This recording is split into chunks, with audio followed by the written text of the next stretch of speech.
నమస్కారం news 9 TV Telugu వార్తలకి స్వాగతం. News 9 channel Mudhol constituency ప్రతినిధి ఎస్కే ముఖ్తార్ రిపోర్ట్. బైన్సాలో కార్మిక రైతు నాయకులు మోడీ ప్రభుత్వాన్ని విమర్శించారు. వీక్షకులారా, దేశవ్యాప్తంగా కార్పొరేటర్లకు అనుకూలంగా మారిన మోడీ ప్రభుత్వ విధానాలపై రైతు కార్మిక సంఘాల నుంచి తీవ్ర విమర్శలు వినిపిస్తున్నాయి. తెలంగాణలోని నిర్మల్ జిల్లా బైన్సా పట్టణంలో గురువారం జరిగిన సార్వత్రిక సమ్మెలో నాయకులు ప్రభుత్వాన్ని హెచ్చరించారు. కార్మికులు, రైతులు, ప్రజలను కార్పొరేట్లను దోచుకుంటున్నారని, ఈ మోసాలు మానుకోవాలని డిమాండ్ చేశారు. సంయుక్త కిసాన్ మోర్చా సిఐటియు ఆధ్వర్యంలో బైన్సా పట్టణంలోని అంబేద్కర్ విగ్రహం వద్ద జరిగిన ఈ సమ్మెలో అఖిల భారత రైతు కూలీ సంఘం రాష్ట్ర ఉపాధ్యక్షులు జె రాజు మాట్లాడారు. వారి సహా టియుసిఐ జిల్లా అధ్యక్ష కార్యదర్శులు ఎం పంకన్న, రామ్ లక్ష్మణ్, ఐఎఫ్టియు జిల్లా కార్యదర్శి ఎం హరిత, ఏఐకేఎంఎస్ జిల్లా అధ్యక్షులు ఇప్ప లక్ష్మణ్ మాట్లాడుతూ మోడీ ప్రభుత్వం కార్మిక, కర్షక వ్యతిరేక చట్టాలు రూపొందిస్తుందని విమర్శించారు.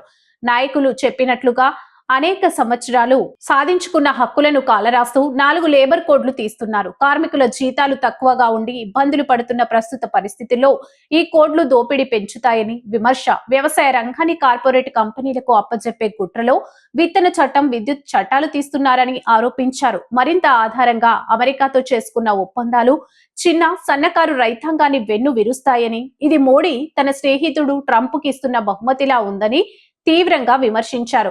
వ్యవసాయ వాణిజ్యాన్ని బహుళజాతి కంపెనీలకు ధారాదత్తం చేస్తూ రైతులను, వ్యాపారులను బలిపశువులుగా మార్చుతున్నారని ఆరోపణ. కార్మిక, కర్షకులు ఏకమై మోడీ ప్రభుత్వంపై పోరాటం కొనసాగిస్తామని హెచ్చరించారు.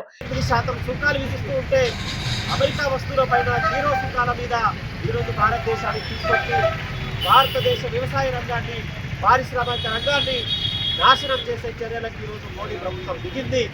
అలాగే వ్యవసాయ రంగం పైన మోడీ ప్రభుత్వం చేస్తున్న చట్టాలు కానీ ఇవన్నీ కూడా కార్పొరేట్ కంపెనీలకు, పెట్టుబడిదారులకు దోచే విధంగానే, దోపిడీ చేసే విధంగా ఈరోజు ఈ చట్టాలన్నింటినీ మారుస్తున్నారు. అలాగే కార్మిక సంఘాలు కూడా ఈరోజు ఈ ధర్నాలలో, ఆస్థారోకలు, ర్యాలీలలో పాల్గొంటున్నాయి.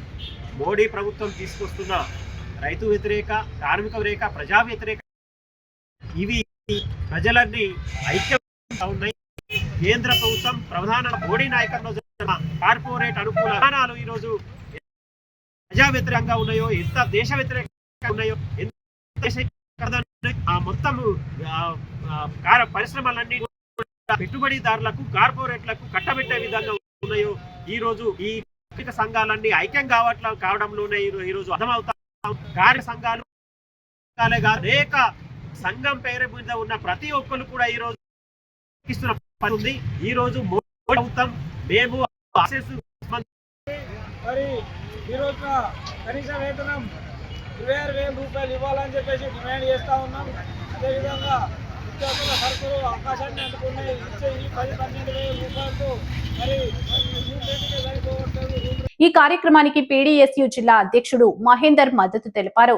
మరిన్ని తాజా వార్తల కోసం చూస్తూనే ఉండండి న్యూస్ 9 టీవీ తెలుగు. జై హింద్.